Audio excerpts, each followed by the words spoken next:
La bonne nouvelle de l'Évangile. Donc, bienvenue à l'Église baptiste centrale de la Rive-Sud. Aujourd'hui, le message s'intitule La bonne nouvelle de l'Évangile. Jean-Fred Dominique, juste ouvrir le culte en Oui, Seigneur, c'est une excellente nouvelle, la plus belle des nouvelles qui nous est annoncée dans les Écritures, comme quoi que tu veux pardonner à tous, c'est possible. Et tout ce qu'on a à faire, Seigneur, c'est reconnaître qui nous sommes, des pécheurs, et de reconnaître qui tu es, un Dieu si grand, éternel, parfait. Merci pour celui que tu as envoyé, Jésus-Christ, notre roi et sauveur. Aide-nous, Seigneur, à bien apprécier ce message de l'Évangile que tu nous donnes, à ne pas le déformer et demeurer fidèle dans ce que tu enseignes. Bénis Éric qui va enseigner ce matin. Merci pour les efforts qu'il fait, Seigneur, à vouloir édifier, à vouloir t'honorer en étudiant, en partageant le texte biblique. Je te demande de le bénir, Seigneur, au-delà même de ce qu'il pourrait considérer ou penser. Bénis chacun, Seigneur. Fais de nous des auditeurs qui ne sont pas au milieu, mais qui sont sages pour appliquer, comme Marc l'a mentionné, pour vivre de ta parole. Au nom de Jésus, je te prie. Amen. C'est important ce qu'il dit dans la prière de Marc, de mettre la parole en pratique. Pas de se contenter seulement de l'écouter, mais vraiment de faire quelque chose avec ce qu'on entend. C'est un message, je vous avise, qui va probablement être un peu, comment je dirais ça, marginal. Ouais, marginal. Un peu comme quand on tombe dans l'eschatologie, on peut tomber dans des choses qui sont marginales, des choses qu'on est habitué d'entendre à grandeur du monde évangélique, puis finalement, tu te concentres sur juste ce que le texte dit, c'est pas ça que ça dit du tout, mais c'est ça qui est répandu de façon dans un spectre très très large. Je pense que tu comprends de quoi je veux dire, Dominique, quand on s'en a un peu Matthieu 24 qu'on voyait tantôt. Là. Donc, la bonne nouvelle de l'Évangile, a fait le titre du message est volontairement redondant. Parce que le mot évangile veut carrément dire bonne nouvelle. Fait que la bonne nouvelle de l'Évangile, c'est comme dire la bonne nouvelle de la bonne nouvelle. Donc, je ne savais pas trop si j'appelle ça l'Évangile de la bonne nouvelle ou la bonne nouvelle de l'Évangile. L'Évangile veut dire bonne nouvelle ou bon message. Parfois, on va parler de la Bible ou de la parole de Dieu, en ce qui est encore redondant de ma part. Si tu dis la Bible ou la parole de Dieu, ça me faire. On va parler de Dieu comme étant l'extension de l'Évangile. Disant, il est écrit dans l'Évangile. Ou l'Évangile dit ceci, ou l'Évangile dit cela, etc. Puis une des raisons étant que c'est qu'on a ce qu'on appelle les 4 évangiles. Donc Matthieu, Marc, Luc et Jean. Donc c'est de quoi je parle. Donc, ces 4 évangiles sont en fait des biographies qui témoignent de la venue, du ministère, des souffrances et de la résurrection de Jésus-Christ, Jésus de Nazareth. Elles représentent 4 perspectives. Donc, les 4 évangiles, Matthieu, Marc, Jean, Luc, représentent 4 perspectives qui se confirment l'une et l'autre. Qui confirment en fait la véracité du récit historique qui est la venue du Christ. Puisqu'il y a plusieurs principes, donc paraboles, enseignements et paroles de sagesse se retrouvent dans ces 4 récits, par extension, on a pris l'habitude de peut-être dire l'Évangile dit que, peu importe, 3 petits points.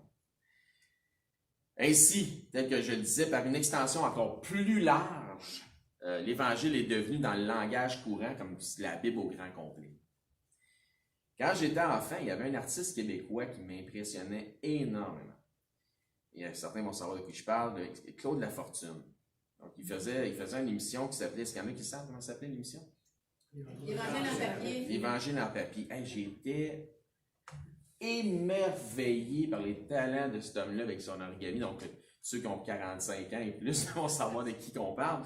Puis le contenu de son émission était extraordinaire. Il découpait des affaires dans du papier, puis il faisait des bonhommes, puis des scènes mettons, de l'Évangile, justement, Jésus, puis il faisait ça en 2 temps, 3 mouvements, 3, 4 coups de ciseaux. C'était magnifique ce qu'il faisait, cet homme-là. Cet homme ne racontait pas seulement des histoires qu'on retrouve dans les 4 évangiles, malgré le nom de l'émission, Il y avait aussi des histoires qui se référaient à l'Ancien Testament, comme exemple quand il faisait Noé avec l'arche, avec les petits moutons, puis ci, puis ça, puis c'était vraiment génial.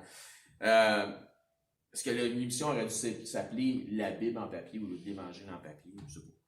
Quoi qu'il en soit, moi, ça a marqué mon enfance. Les 4 évangiles ne sont pas l'évangile de Matthieu, ou l'évangile de Jean, ou l'évangile d'un ou de l'autre. Chacun des récits sont l'évangile de Jésus-Christ selon un tel.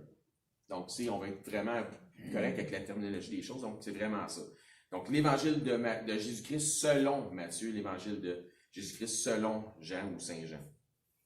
Il n'y a pas d'évangile propre à un individu, à part qu'ici c'est Christ. Okay? Il y a l'évangile, point. Oui, mais tu sais, dans les Écritures, Paul dit « mon évangile, selon mon évangile ». Donc, c'est l'évangile de Paul. C'est vrai que Paul dit ça, mais pourquoi est-ce qu'il dit ça, Paul? Il dit de la même façon qu'on va dire, nous autres, mon Église. Donc, voulant dire, tu sais, quand on dit mon Église, tu parles de l'assemblée où tu assistes. Nous disons mon Église parce qu'on se sent impliqué, on se sent attaché. C'est une bonne chose d'ailleurs, de se sentir impliqué, de se sentir attaché. Quoi qu'en fait, l'Église à laquelle on assiste ne nous appartient pas comme telle. Même moi, là, c'est pas l'Église d'Éric. C'est plutôt le contraire. C'est nous autres, par notre attachement, qui appartenons à une assemblée locale. C'est donc pas l'Église qui nous appartient, mais en réalité, c'est plutôt nous qui appartenons à une assemblée. La réalité des choses, c'est ça. Comme ma main, est attachée à mon corps, donc ma main appartient à mon corps. C'est la main de mon corps. C'est donc le même phénomène qui se produit pour Paul lorsque Paul dit « selon mon évangile ». Il dit ça pas comme ayant une gloire à aller chercher dans une chose qu'il aurait forgée ou inventée ou qui aurait été fait juste pour lui, mais plutôt faisant partie du processus lui-même, faisant partie du processus d'évangélisation. Il dit « mon évangile » parce que Paul était un outil ou un instrument choisi par Dieu pour amener l'évangile. Puis les Écritures sont extrêmement claires là-dessus. Là. Je vais me faire une parenthèse. Pourquoi je dis ça? C'est parce qu'il y a de l'hérésie là-dessus. Je veux complètement... Je veux tuer ça, cette hérésie-là. Paul, quand il écrit, exemple, je donne un exemple à Corinthe. Ben, s'il exprime, il dit selon mon évangile, ou à Galate, il va dire selon mon évangile. Paul, à l'église de Corinthe, vraiment dans le texte, il va dire selon mon évangile. Par contre, si tu vas dans Thessaloniciens, il va dire Paul, Silas et Timothée à ceux qui sont Thessaloniques, puis il va dire selon notre évangile. Voyez-vous, donc, parce que c'est l'évangile qu'il a apporté. C'est pas parce que c'est son évangile à lui. Donc, c'est le même évangile pour Timothée, c'est le même évangile pour Silas, c'est le même évangile pour tout le monde. Donc, il dit mon évangile parce qu'il était un outil, comme je vous ai dit, un instrument pour apporter l'évangile. Il s'agissait donc de son évangile par implication et non pas par exclusivité ou par possession. L'évangile que Paul prêchait était le même que celui de Jésus, Pierre, Philippe ou tous les autres disciples bien enseignés prêchaient et que l'on devrait prêcher encore aujourd'hui à toute nation, à toute créature. En dépit d'un enseignement hérétique venant de ceux qui hyper divisent les Écritures, la réalité c'est que de tous les temps, il n'y aura jamais qu'un seul et unique évangile. Mais c'est pas ça que certains enseignent. Apocalypse 14, par exemple, nous parle d'un évangile éternel. Donc, de toute éternité, de tous les temps. De l'évangile éternel, pas d'un évangile. Que ce soit dit comme étant la bonne nouvelle dans l'Ancien Testament, que ce soit l'évangile du royaume, que ce soit l'évangile de la grâce, l'évangile de Jésus, de Pierre ou de Paul, c'est toujours le même et unique seul évangile qu'il soit. C'est toujours la bonne nouvelle de la disponibilité d'un salut et d'un pardon éternel par la grâce de Dieu, par le moyen de la foi. Le message ne change pas. Dans la Genèse, par exemple, Abel était sauvé comment? Par la grâce de Dieu, par le moyen de la foi. Pourquoi pensez-vous qu'il offrait des sacrifices agréables à Dieu? pour implorer la miséricorde et la grâce de Dieu sur sa condition de pécheur. Parce qu'il avait la foi. Ensuite, le troisième fils d'Adam et Ève, ce fut Seth, qui est celui qui a remplacé Abel, que Caïn a tué. Seth eut un fils du nom d'Énoch. C'est alors que les hommes, dans les Écritures, vous allez voir, commencèrent à invoquer le nom de l'Éternel. L'invoquer, pourquoi? Pour obéir à Dieu, pour obtenir sa miséricorde, sa grâce, parce que les gens avaient la foi. Tu implores l'Éternel ou tu invoques le nom de l'Éternel parce que tu crois à l'Éternel. Puis quiconque invoquera le nom du Seigneur sera sauvé. C'est pourquoi qu'on voit plus tard dans la Genèse qu'éventuellement ça nous parle des fils de Dieu. Ben, c'est ceux qui invoquaient le nom de l'Éternel. Donc après le déluge, Abraham, Isaac, Jacob, etc. furent tous sauvés par la grâce de Dieu par le moyen de la foi. Il n'y a jamais eu d'autre méthode salutaire que par la grâce de Dieu, par le moyen de la foi. L'Écriture nous dit car Abraham crut à Dieu, donc la foi, et cela lui fut imputé à justice. Abraham a donc été justifié, c'est-à-dire sauvé, par la grâce et la miséricorde de Dieu par le moyen de sa foi personnelle. Les Écritures nous enseignent aussi que nous sommes sauvés par la puissance de l'Évangile. Romains 1,16 par exemple. Quelque chose de clair qui est écrit là. Ça nous dit, car je n'ai point honte de l'Évangile. C'est une puissance de Dieu pour le salut de quiconque croit.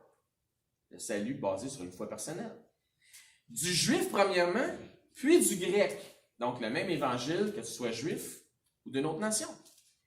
Le même évangile pour tous, sans aucune distinction de nationalité. Et ça, il y en a qui prêchent le contraire. Il y a ceux qui enseignent le contraire de ça.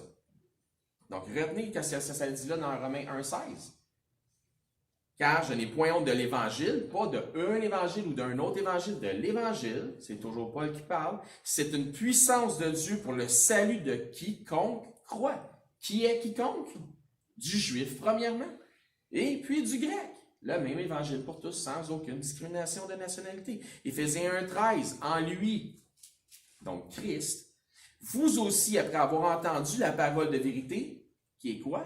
L'évangile de votre salut. En lui, vous avez cru et vous avez été scellés du Saint-Esprit qui avait été promis. Quelle belle promesse. Dans 1 Corinthiens 15, au verset 1 et 2, Paul dit encore, « Je vous rappelle, frères, l'évangile que je vous ai annoncé, que vous avez reçu, dans lequel vous persévérez et par lequel vous êtes sauvés. » Par lequel quoi vous êtes sauvés? Par l'évangile. Si vous le retenez tel que je vous l'ai annoncé, autrement vous auriez cru en vain.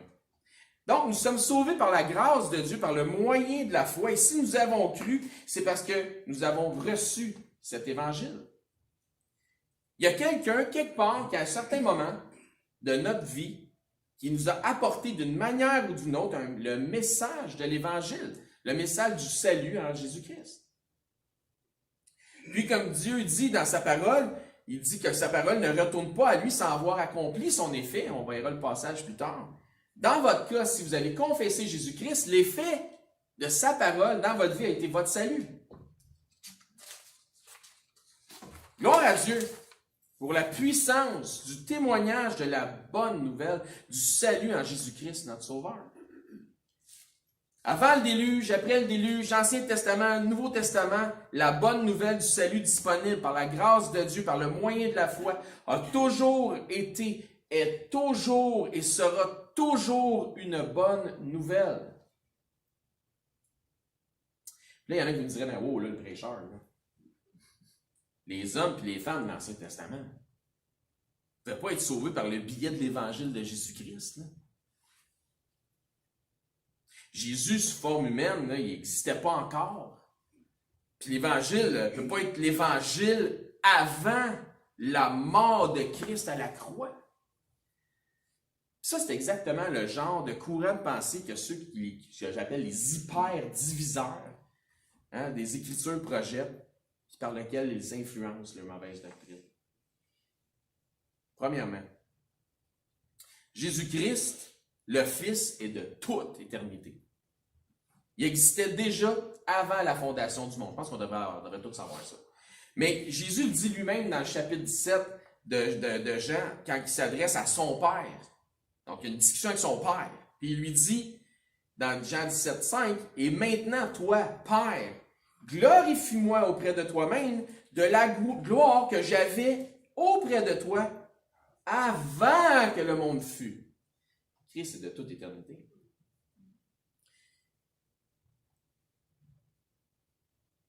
Ouais, mais il n'était pas encore mort. Fait qu'il ne peut pas avoir l'Évangile avant la mort de Jésus. Deuxièmement, Jésus-Christ, le Fils de Dieu, est l'agneau immolé depuis la fondation du monde. Si vous regardez la version King James, dans Apocalypse 13, 8, c'est exactement ce que ça nous dit. Dans cette autre version, il n'y a pas ce détail-là, mais ça nous dit que c'est l'agneau immolé. Mais dans la King James, ça dit Since the foundation of the world, quelque chose comme ça. Mais si, peut-être Benedetta, Apocalypse, Revelation 13, 8, if you could read it for us. And all that dwell upon the earth shall worship him, whose names are not written in the book of life of the Lamb slain from the foundation of the world. Donc, the Lamb slain from the foundation of the world. Donc, l'agneau immolé depuis la fondation du monde. Donc, Jésus était déjà mort avant de mourir. Vous allez comprendre pourquoi. Troisièmement, puisque le Tout-Puissant est omniscient, donc on parle de Dieu ici, il est le créateur de l'univers, il connaît toutes choses. Dès leur commencement, ça nous dit que Dieu connaît la fin des choses dès leur commencement. C'est pour ça que dans l'éternité, Jésus était déjà sacrifié. Parce que Dieu sait, parce qu'il a son plan est fait. Donc, il a amplement donné de signes, le Seigneur, puis des images, voire même des prophéties au sujet du sacrifice que son Fils allait accomplir, ainsi que sur sa résurrection à venir. Donc, on voit ça tout le long de l'Ancien Testament. Donc, là, l'Évangile était annoncé d'avance partout dans l'Ancien Testament. L'Évangile, la bonne nouvelle. Je dirais même qu'avant le sacrifice qu'Abel a fait, quand il a offert de son troupeau, ce qui était en fait l'image de celui qui devait venir, qui est sacrifié. L'agneau de Dieu, sacrifié depuis la fondation du monde. Abraham, à la demande de Dieu, a pris son fils Isaac, par exemple. Dieu dit, « Offre-moi ton fils, ton unique », qu'il a dit. Pourtant, était-ce son fils unique? Est-ce qu'il n'y avait pas déjà un autre fils, qui était Ismaël? Pourquoi il a dit ton unique? Parce que c'était l'unique selon la promesse. Puis il a dit, tu vas me l'offrir en holocauste. Il a dit, OK, je vais faire ce que tu me demandes. Il emmène son fils, il lui fait porter le bois qui va servir au bûcher. Est-ce que ce n'est pas un type de la croix? Est-ce qu'Isaac, on ne voit pas un type de Jésus-Christ qui porte la croix en Isaac? Est-ce qu'on voit de toute évidence? Puis, Abraham, son père, est-ce qu'il n'est pas comme une représentation de Dieu qui va permettre que son fils soit sacrifié? Donc, offre-moi ton fils, ton unique. Il lui a fait porter le bois de son bûcher, un type de la croix. Il était prêt à l'égorger comme sacrifice pour Dieu, croyant, puisque Dieu avait fait une promesse en Isaac, que Dieu pouvait aussi le ressusciter. Et je vais l'égorger. Je vais faire ce que Dieu me demande, mais Dieu m'a fait une promesse. Fait que Dieu est tout puissant, il va ressusciter mon fils. Si je fais ce qu'il me demande. Allant jusqu'à là dans sa foi. C'est une image forte dans l'Ancien Testament du sacrifice que Jésus devait accomplir, de sa mort et de sa résurrection. L'Évangile est là, dans l'Ancien Testament. La Pâque des Hébreux, l'agneau qui sauve de la mort, qu'on voit dans Exode, par exemple, où on sacrifie un agneau, puis ils ont sacrifié un agneau, puis ils ont pris son sang, ils l'ont mis sur les poteaux, puis les linteaux de leur maison, qui est un type de la croix. Le prophète Isaïe nous parle prophétiquement du ministère, des souffrances, de la mort, de la résurrection de Christ. On en a touché un bout dans les enseignements de l'herméneutique ce matin. C'est même à partir d'Isaïe que Philippe, dans Actes des Apôtres, attention, a évangélisé à partir de l'Ancien Testament, dans Isaïe, il a évangélisé l'eunuque l'Éthiopien. Si donc le récit de l'Évangile se trouvait clairement dépeint dans l'Ancien Testament, dans Isaïe, ainsi que toutes les autres images, types ou ombres de l'Ancien Testament, appelez ça comme vous voudrez. C'est donc que la bonne nouvelle, c'est-à-dire l'Évangile, pouvait être prêché d'avance, et donc cru d'avance, par la foi, basée sur les promesses que Dieu faisait, ou a fait dans les Écritures. N'est-ce pas? C'est pourquoi Isaïe, dans le chapitre 53, lorsqu'il fait référence aux souffrances de Christ, sa mort, sa résurrection, il commence en disant « Qui a cru à notre prédication? » qu'on retrouve en référence aussi dans Jean 12, 38. De plus, dans le texte d'Isaïe, il s'exprime au passant en disant « Qui a cru à notre prédication? » pour une prophétie qui est futuriste. Qui a cru pour une prophétie futuriste. Donc, le message datait d'avant lui. Puisque le message venait de Dieu, par l'Esprit de Dieu, qui est le même Esprit qui a inspiré tous les prophètes et les saints hommes de Dieu avant lui. La bonne nouvelle de l'époque, c'est le même évangile que nous avons aujourd'hui. Il n'y a pas d'autre évangile. La certitude de ce point de doctrine, du fait qu'il n'y a pas d'autre évangile, se retrouve dans l'épître de Paul à l'église de Galatie. Il nous révèle là d'une manière sévère, pour reprendre le mot qui a été utilisé dans l'herméneutique aujourd'hui, mais on ne peut plus clair, donc c'est sévère et très clair, que passé, présent, futur, en quelque manière que ce soit, il n'existe aucun autre évangile que celui que nous révèle le salut en Jésus-Christ. Puis vous trouvez ça dans Galates 1, verset 6. Il dit, je m'étonne que vous vous détourniez si promptement de celui qui vous a appelé à la grâce de Christ pour passer à quoi? Un autre évangile. Donc, il se détourne. Donc, Galates se détourne de l'évangile de la grâce. Il dit, je m'étonne que vous vous détourniez si promptement de celui qui vous a appelé par la grâce de Christ, l'évangile de la grâce de Christ, pour passer à un autre évangile. Puis au verset 7, il commence, la première partie du verset 7 dit, non pas qu'il y ait un autre évangile. Combien d'autres évangiles y a-t-il selon Paul? Aucun. Sauf si c'est un faux évangile. Mais l'évangile de la grâce, l'évangile de Jésus, il y a juste un évangile qui amène au salut. Il continue après ça, au verset 7, en disant, non pas qu'il y ait un autre évangile, mais il continue en disant, mais il y a des gens qui vous troublent. Qu'est-ce qu'ils font ces gens-là? Qui veulent renverser l'évangile de Christ.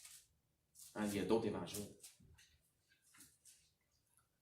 À quel évangile Paul fait-il référence quand il parle de l'évangile, de la bonne évangile, il fait référence à l'évangile de Christ parce qu'il dit car ils veulent renverser l'évangile de Christ. Donc Paul fait référence à l'évangile de Christ. Ce que je vous ai dit tantôt, il n'y a pas d'évangile approprié à une personne. Il y a l'évangile de Christ. Quand Paul dit, à part si c'est Christ encore une fois, quand Paul dit son évangile, dans d'autres épîtres, quand il parle de son évangile, à quel évangile est-ce qu'il fait référence? L'évangile de Christ. Verset 8. Mais quand nous-mêmes, quand un ange du ciel annoncerait un autre évangile que celui que nous vous avons prêché, que cet ange du ciel-là, ou que ce soit moi, Paul, c'est ce qu'il dit, ou un de mes compatriotes, qu'il soit anathème. Il faut faire attention à l'évangile qu'on annonce. Hein? C'est sévère. Verset 9. Nous l'avons dit précédemment, puis je ne prends pas de chance, je le répète, pour être sûr que vous compreniez ce que je dis. Je le répète à cette heure, live right now. Si quelqu'un vous annonce un autre évangile que celui que vous avez reçu, qu'il soit anathème. Donc, c'est sévère. Donc, selon Paul, ici, ceux qui annoncent et qui prônent que les Écritures contiennent d'autres évangiles, bizarre. Donc, selon eux, d'autres méthodes salutaires, parce que c'est ce qu'ils enseignent. Ils disent qu'il y a d'autres évangiles dans les Écritures qui ne sont pas Matthieu, Marc, Luc, Jean, ça n'a pas rapport. C'est autre chose. Donc, ils enseignent qu'il y a d'autres méthodes salutaires, que par la grâce de Dieu, que par le moyen de la foi, quel est donc l'immense danger et sévère qui guette ces faux enseignants s'ils ne se repentent pas de leurs mensonges. La malédiction d'être anathème. Non, mais je te connais, Jésus, moi je ne te connais pas. Même pour un ange du ciel, c'est à comprendre l'ampleur du poids que Paul veut apporter sur le sujet, le sérieux qu'il veut le faire comprendre. Cet ange parfait deviendrait qu'à choir de sa perfection par un péché de mensonge. Ainsi passerait de la lumière aux ténèbres. Pécherait. Ça serait un péché. Il passerait de la vérité au mensonge. C'est extrêmement puissant ce que Paul dit. Maintenant, sur un autre air d'aller, sachez que parfois deux individus, frères en Christ, sœurs en Christ, peu importe, peuvent avoir chacun une perspective différente sur des sujets, puis les deux avoir raison à la fois. Oui. Donc, tu as raison, puis j'ai pas tort. Des fois, ça s'applique. Ainsi, quelqu'un vous dira, la Bible au grand complet n'est pas l'Évangile. En lui-même, tu sais. Puis il aura raison dans son sens, dans son raisonnement. Disant, il y a plusieurs exemples pratiques pour savoir comment agir, comment se comporter en général dans la Bible, tel comment agir avec ton employeur, avec tes finances, etc. Puis ces enseignements sur, mettons, justement, la vie en général, ne font pas nécessairement partie de l'Évangile ou de la bonne nouvelle du salut en Jésus-Christ.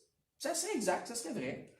Parce que tu pourrais appliquer plein de principes bibliques, avoir une meilleure vie au final, meilleur résultat dans ta vie, mais pas nécessairement confesser Christ, mais appliquer des principes. C'est pourquoi certaines assemblées, qui pour moi, il n'y a personne de sauvé dans ces assemblées-là parce qu'ils prêchent un autre Jésus, puis un autre évangile, mais parce qu'ils utilisent, sans enseigner les Écritures, mais ils s'en servent, ça fait du meilleur monde.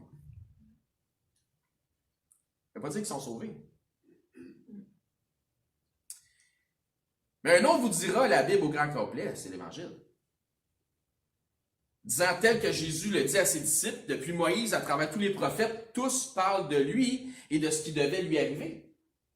Ça nous dit, quand Jésus marche avec deux disciples, il leur dit ça. Donc, comme Jésus est le point central des Écritures, la perspective d'un autre frère en Christ sera que la Bible au grand complet est en quelque sorte la bonne nouvelle au grand complet. Les deux auront raison, chacun selon leur perspective. C'est pour ça qu'il faut se respecter à un moment donné dans nos perspectives différentes. C'est pas parce que ton prochain a une perspective différente de la tienne que sa perspective est nécessairement mauvaise. Il y a du respect à avoir dans tout ça. Les 4 évangiles, par exemple, nous offrent 4 perspectives différentes, mais ils sont toutes bonnes.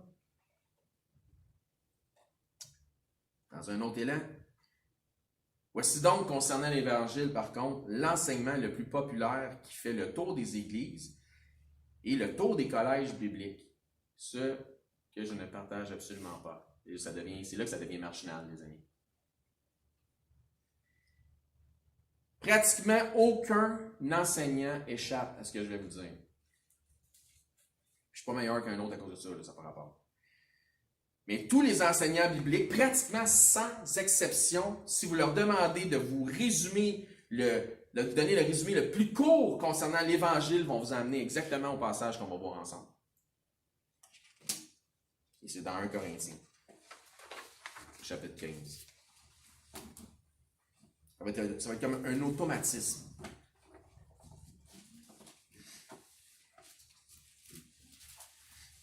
Bon, dans les 4 premiers versets, ça dit au chapitre 15 de 1 Corinthiens, « Je vous rappelle, frères, l'Évangile, de quoi il parle? Il va parler d'Évangile, d'accord? Que je vous ai annoncé, que vous avez reçu, dans lequel vous avez persévéré, et par lequel vous êtes sauvés, si vous le retenez tel que je vous l'ai annoncé, autrement vous auriez cru en vain. Je vous ai enseigné avant tout, comme je l'ai aussi reçu, que Christ est mort pour nos péchés, selon les Écritures, qu'il a été enseveli et qu'il est ressuscité le 3e jour, selon les Écritures. Sans faire de polémique, parce que c'est pas le but, l'objectif c'est l'enseignement. Ce passage est, selon moi, d'une manière générale, dans toutes les dénominations dites évangéliques ou fondamentalistes, mal interprété, mal enseigné, au point où j'enseigne des oreilles, des fois quand j'entends ça. Presque. Ce que je vais vous dire là, c'est ce qui s'enseigne partout, c'est ce qui s'enseigne dans les collèges, etc. Je veux dire, c'est populairement connu comme étant la base d'un bon élève de la parole. Donc, tout le monde devrait savoir. L'enseignement populaire dit ceci. Paul, dans le passage que nous venons de lire, manifeste que l'Évangile est la mort, l'ensevelissement et la résurrection de Christ. Ça, c'est l'enseignement populaire. Paul, dans le passage qu'on vient de lire, manifeste que l'Évangile est la mort, l'ensevelissement et la résurrection. Ce que je n'arrive pas à comprendre, c'est pourquoi des gens que j'admire, des gens qui sont super intelligents, enseignent et répètent ça d'une manière systématique, comme des robots qui ont été programmés. Tu sais, comme bip, bip, bip, évangile, mort, ensevelissement, résurrection, bip, bip, bip. Je comprends pas ça. Fait que, pour dire, programmation, c'est peut-être ça l'affaire. Paul, dans ce passage, ne dit absolument pas que l'Évangile est la mort, l'ensevelissement et la résurrection de Jésus. En fait, le problème que j'ai avec ça, c'est que c'est tellement répandu et connu et que c'est maintenant devenu une définition simplifiée de ce que c'est l'Évangile. Tu veux un résumé raccourci de l'Évangile? C'est simple, Paul le dit dans 1 Corinthiens 15. La mort, l'ensevelissement, la résurrection. Ça, c'est l'Évangile. Finalement, cette définition simpliste donne droit à toutes sortes de mauvaises pratiques, puis donne du pouvoir aux hérésies, à des hérésies qui sont graves. Les hyper-diviseurs des Écritures vont dire que cette définition-là, c'est tellement important pour eux autres. Là. Ils vont dire que c'est le résultat de l'Évangile de Paul. Tu sais, je vous parlais tantôt de l'Évangile de Paul. Les autres, ils vont prendre ça, puis ils vont s'approprier toute une hérésie avec ça, puis c'est ça qui donne du pouvoir à cette hérésie-là. C'est un mauvais enseignement. Donc, selon son Évangile à lui, qu'il a reçu par une révélation qui lui est propre, bien à lui, que seulement lui pouvait avoir. Puis ça devient complètement tordu. Que puisque Paul est l'apôtre des gentils, donc de ceux des autres nations que les nations juives, l'évangile de Paul est pour les nations, tandis que Dieu a un autre plan, voire même un autre évangile pour les Juifs, etc. Exactement le contraire de ce qu'on a vu tantôt dans Romains 1,16. Exactement le contraire. Et je vous dis, ce que je vous dis là, ça s'enseigne. Que Pierre, il faut faire attention de ne pas prêcher ou enseigner un autre évangile. Pourquoi? Parce que le malheur, c'est d'être anathème. Que Pierre, voire même Jésus, pendant son propre ministère, puis vous allez voir pourquoi, ne pouvait même pas prêcher le même évangile que Paul. Voyons donc, oui. Parce que Christ n'était pas encore mort, parce qu'on le sait. Hein? Tout le monde devrait savoir ça, que l'évangile, c'est la mort, l'ensevelissement de la résurrection. Fait que si Christ n'est pas encore mort, il ne peut pas prêcher l'évangile de la mort, l'ensevelissement de la résurrection. Voyez-vous comment ça devient tordu? Fou, hein? Pas une joke, là, je vous compte là. Je sais qu'il y en a qui vous êtes abasourdis, vous dites, ça se peut pas. Hein? C'est ça. Donc, pour les Juifs, il existe l'évangile du royaume. Puis pour ceux des nations, c'est l'évangile de Paul, c'est-à-dire celui de la mort, l'ensevelissement et la résurrection. Combien il y a d'évangiles, donc?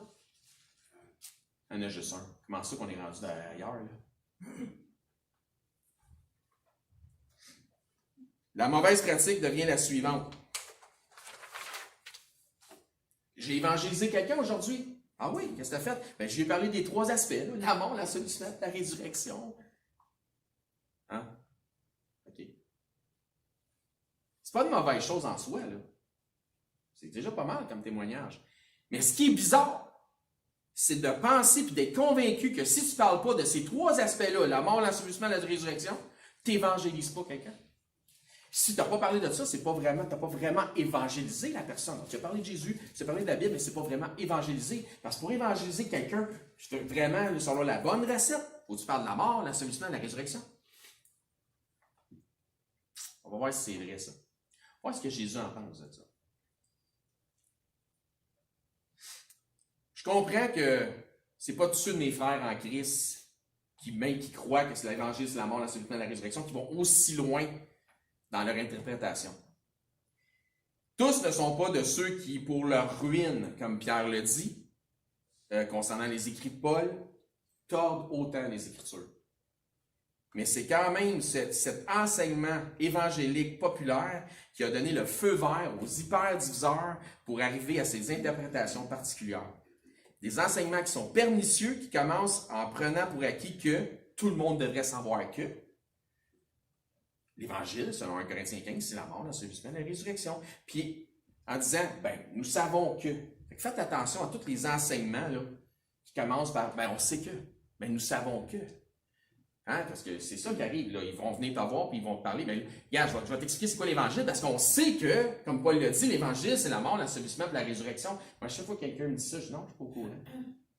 C'est la première fois que non.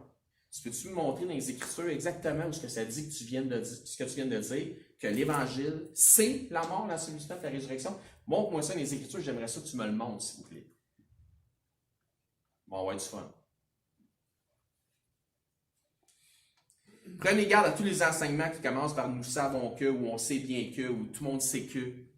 À chaque fois que quelqu'un me dit ça, je dis « non, je ne sais pas, moi. Montre-moi les. » Au courant. Puis là, quand je lui demande de me le montrer, ils vont m'emmener où, vous pensez? 1 Corinthiens 15. Ils vont me montrer ça, on va être fun. On va regarder, parce qu'on va laisser Dieu dire ce qu'il dit. Non pas les hommes. Tous les hommes peuvent être menteurs, mais Dieu, lui, ment pas. 1 Corinthiens 15. Voyons, c'est écrit là. C'est là que c'est clair. Verset 1. Je vous rappelle, frères, l'évangile que je vous ai annoncé, que vous avez reçu, par lequel vous avez persévéré et par lequel vous êtes sauvés, si vous le retenez tel que je vous l'ai annoncé. Autrement, vous auriez cru en vain. Je vous ai enseigné avant tout, comme je l'avais aussi reçu, que Christ est mort. La mort, c'est clair, là. Pour nos péchés, selon les Écritures, qu'il a été enseveli, l'ensevelissement, c'est là, là. Et qu'il est ressuscité, résurrection, c'est là, là, le 3e jour, selon les Écritures. La mort, l'ensevelissement, la résurrection. Et ça que Paul dit que l'Évangile c'est. Il me semble que c'est clair. Absolument pas.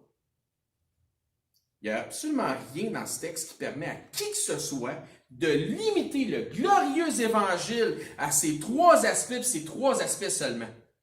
1 Corinthiens 15, 1, 4, lisons-le maintenant, mais laissons Dieu dire ce qu'il a à dire.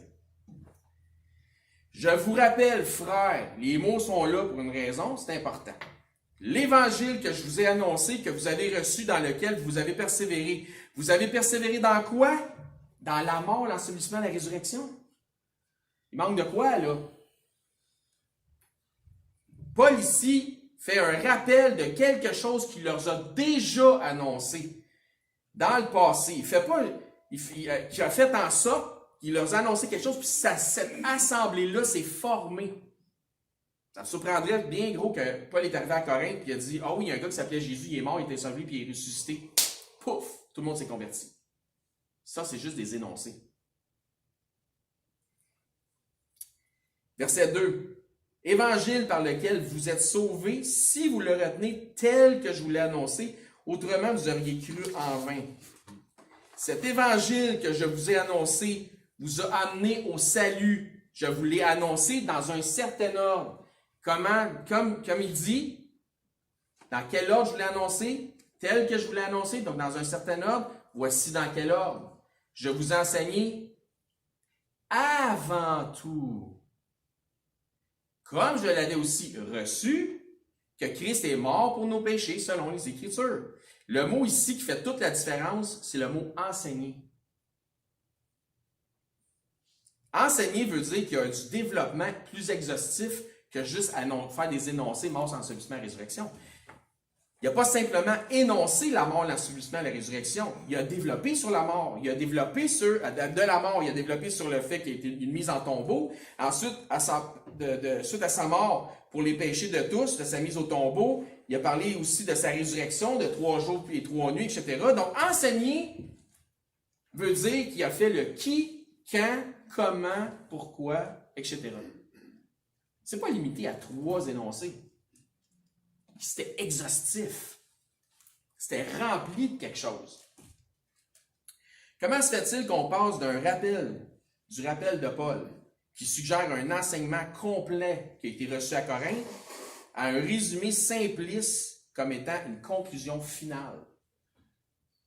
Paul dit, là on dit, Ben, c'est ça l'Évangile.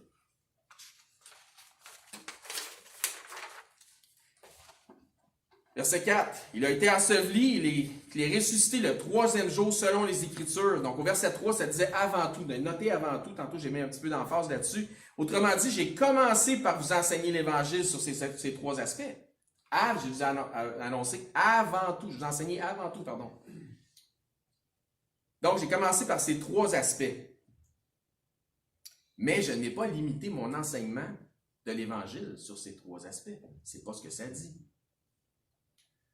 Paul dit ici, ce ne fut que le début de mon enseignement sur l'Évangile que vous avez reçu. Il y a donc autre chose que ce court résumé qui est inclus dans l'enseignement que je vous ai transmis. C'était que le commencement. Comment ça se fait que l'ensemble du monde évangélique résume le tout à ces 3 aspects comme étant le plus petit dénominateur commun de l'Évangile, disant que c'est ce que Paul dit quand ce n'est pas ce que Paul dit. C'est ça qui me fait saigner des oreilles. Paul dit ça. Paul ne dit pas ça.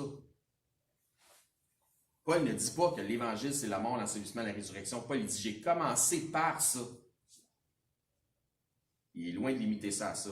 Non seulement ça, mais Paul mentionne 2 fois que ses enseignements sont selon les Écritures, impliquant ici qu'il fait preuve de la démonstration, il avait fait preuve de la démonstration de ce qu'il avait reçu concernant l'Évangile par les écrits de l'Ancien Testament. C'est exhaustif, les amis, il y a un enseignement complet là-dedans. Un enseignement complet dans l'Évangile. Serait-il donc possible que l'Évangile ne se limite pas seulement à la mort, l'ensevelissement et la résurrection? Est-ce que Paul dit ici dans 1 Corinthiens 15 que l'Évangile se limite à la mort, l'ensevelissement et la résurrection? Ce que Paul dit plutôt, c'est que le message de l'Évangile inclut la mort, l'ensevelissement et la résurrection. Ne se limite pas à la mort, l'ensevelissement et la résurrection de Jésus-Christ. Que chacun de ces aspects sont sujets à plus de développement que des simples énoncés. Paul dit à ceux de Rome, faites bien attention là. Puis vous allez voir que ça ne fait plus de sens, là, cette histoire-là, rendu là. Puis ceux de Rome, là, qui selon ce que j'en comprends, sont des chrétiens sauvés puis matures en connaissance puis en doctrine. Quand tu lis Romains, là, c'est écrit pour du monde qui ont un QI assez élevé. Là. Romains 1,15, il dit « Ainsi, j'ai un vif désir de vous, ceux de l'Église de Rome, sauvés et matures en Christ, dans la doctrine, j'ai un vif désir de vous annoncer aussi l'Évangile à vous qui êtes à Rome. » Attends, là, tu veux dire qu'ils sont matures en Christ, mais ils ignorent la base. Ils ne sont même pas au courant de la mort, de l'ensevelissement et de la résurrection, parce qu'il dit qu'ils veulent leur annoncer l'Évangile. Ça ne marche plus, là. Quelque chose qui ne marche pas, là. Ça fait plus de sens, là. C'est quoi l'Évangile rendu là, là? Qu'est-ce que Paul leur dit? Il leur dit, j'aimerais venir vous voir pour continuer à vous enseigner des enseignements, vous annoncer des enseignements de l'Évangile pour votre progression spirituelle. Vous êtes déjà bien mature, et je veux continuer à vous annoncer les choses qu'on retrouve dans l'Évangile. Est-ce qu'il veut se limiter à la mort, l'ensevelissement et la résurrection? Je pense que les autres le savaient déjà. Pensez-vous vraiment qu'il voulait se limiter à ça? Voici donc ce que moi je vous dis, puis ma position. Le glorieux évangile de Christ n'est pas limité à la mort, l'ensevelissement et la résurrection. Il n'y a pas d'évangile. Attention, je vous dis ça straight demain. Ça n'existe pas. There is no such thing. Il n'y a pas d'évangile de la mort, de l'ensevelissement, de la résurrection.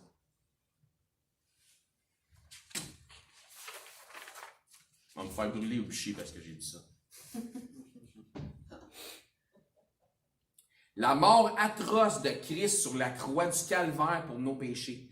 Le fait qu'il a été enseveli, mis au tombeau grâce à Joseph d'Arimathie, par exemple, qu'après 3 jours et 3 nuits, il est sorti vivant du tombeau puis victorieux, ça fait partie de manière importante du glorieux évangile de la bonne nouvelle de la venue de notre Messie.